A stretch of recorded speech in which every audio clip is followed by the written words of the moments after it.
अनेक संगठन बड़े बने, छोटे बने, मुझे लगता है कि बहुत संगठन है अनगिनत।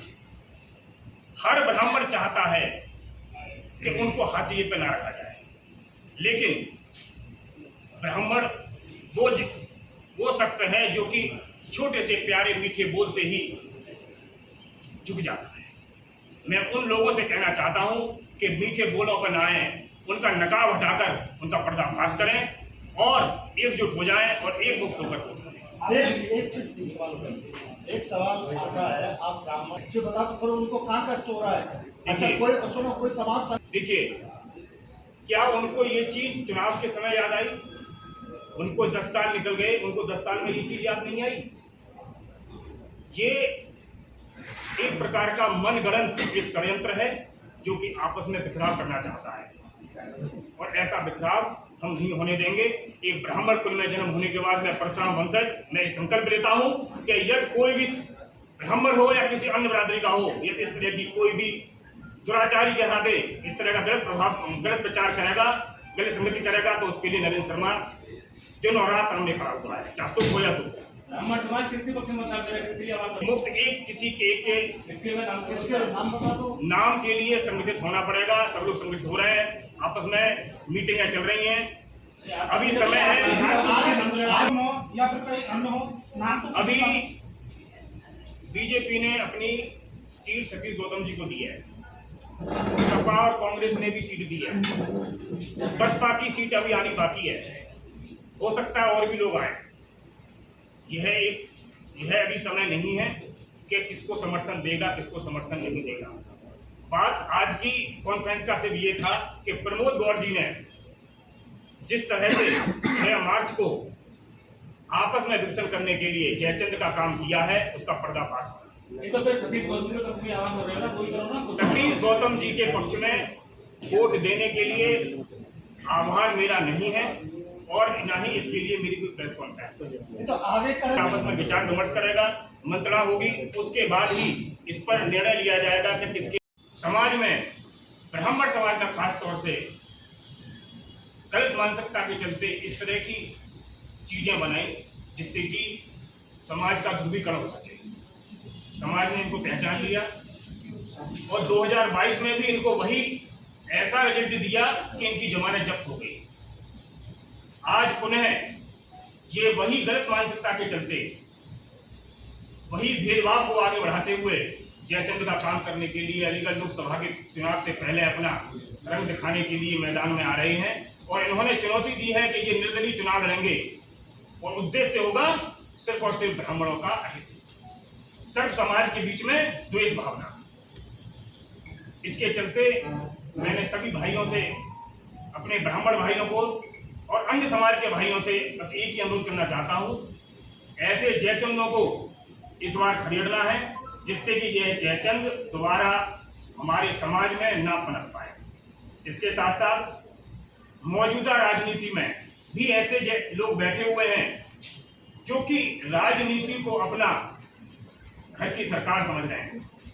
उनके लिए राजनीति इतना बड़ा मुद्दा बन गया है कि राजनीति के लिए ना तो उनको समाज की कोई वैल्यू समझ में आ रही है, ना ही सब समाज की वैल्यू समझ में आती है। जब राजनीति का दौर आता है तो नए नए जुलेफा छोड़ते हैं और वोटों को लुभाने के लिए आपस में मतभेद करते हैं। मैं खास तौर से ब्राह्मण समाज को निवेदन करना चाहता हूं कि ऐसे लोगों से दूर रहें और इस चुनावी मैदान में ऐसे लोगों को आईना दिखाने का काम करें। ब्राह्मण समाज किसी का न गुलाम है, न गुलाम था, न गुलाम रहेगा। पूज्य है विप्र सकल गुण हीना, विप्र वो है जिसकी पूजा की जाती है, विप्र वो नहीं है जिसका दुरुपयोग किया जाए।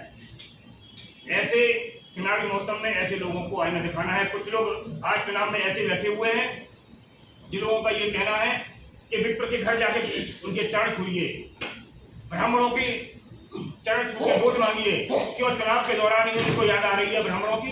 उस समय मुझसे पहले कभी चरण छूने की आवश्यकता नहीं थी।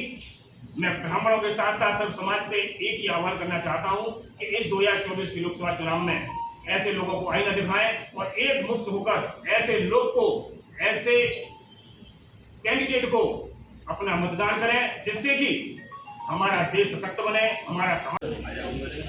आज की प्रेस वार्ता का मेन उद्देश्य है 6 मार्च को प्रमोद गौड़ जी ने एक प्रेस वार्ता की थी, जिसमें उन्होंने ब्राह्मणों और सब समाज के बीच में ध्रुवीकरण का काम किया।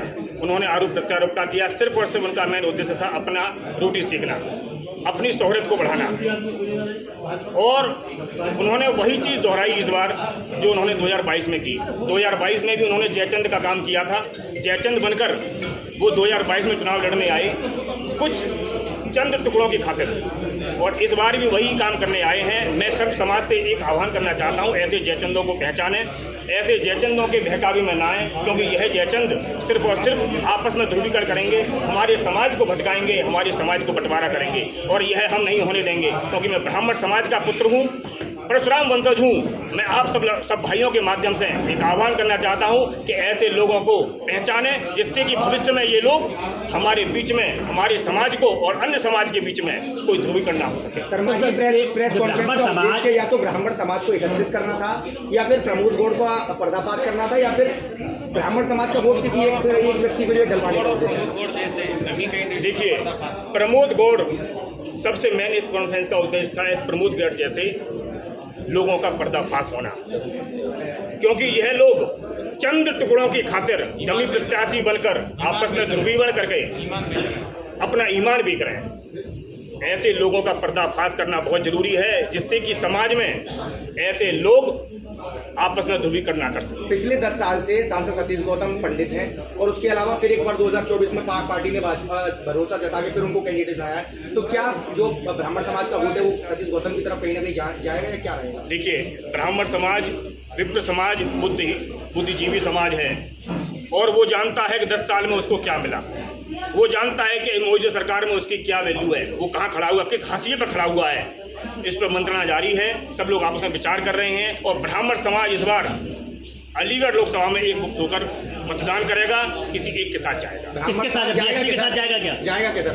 बस बहुजन समाज पार्टी में ब्राह्मण समाज ने हमेशा ही सम्मान किया है और हमेशा सम्मान दिया है। आप बीएसपी पार्टी में हैं, आप ब्राह्मण समाज आज कॉन्फ्रेंस मैं ना बहुजन समाज पार्टी की तरफ से कर रहा हूँ। सिर्फ और सिर्फ इस कॉन्फ्रेंस का मेन उद्देश्य है ब्राह्मण समाज का एकजुट होना, और जो जयचंद इस ब्राह्मण समाज को खोखला कर रहे हैं, आपस में ध्रुवीकरण कर रहे हैं, उनका पर्दाफाश करना। क्या आप बीएसपी छोड़कर बीजेपी ज्वाइन करेंगे? मैं बीएसपी का हूँ और बीएसपी का रहूँगा। अभी ऐसी कोई विचार नहीं है। तो ब्राह्मण समाज किधर जाएगा फिर? ब्राह्मण समाज उसके तरफ जाएगा जो ब्राह्मण का हित करेगा, ब्राह्मण के साथ रहेगा, ब्राह्मण का हित नहीं चाहेगा। बीएसपी में क्या रहा है? ब्राह्मण समाज का बीएसपी जब सरकार में थी, आप लोग अच्छी तरह से जानते हैं, हमेशा सम्मान दिया। बहुजन समाज पार्टी अब कौन मायावती मुख्यमंत्री थी, उस समय आपको मालूम है कितने ब्राह्मण प्रत्याशी थे, कौन मंत्री था, कौन विधायक था, कितने लोगों को टिकट दी गई थी, आप सब लोग भली बात जानते हैं। जिस तरीके से ब्राह्मण समाज का इस सरकार में ब्राह्मण समाज का उत्पीड़न हो रहा है, क्या है आप लोग जानते हैं? कौन ब्राह्मण समाज खुश है? आप लोग भली भांति जानते हैं इस सरकार में ब्राह्मण कैसे हाशिए पर खड़ा हुआ है। आपका कहना है ब्राह्मण खुश नहीं है, और ब्राह्मण सांसद सतीश गौतम को दोबारा टिकट दिए, तो आप उसका विरोध करोगे?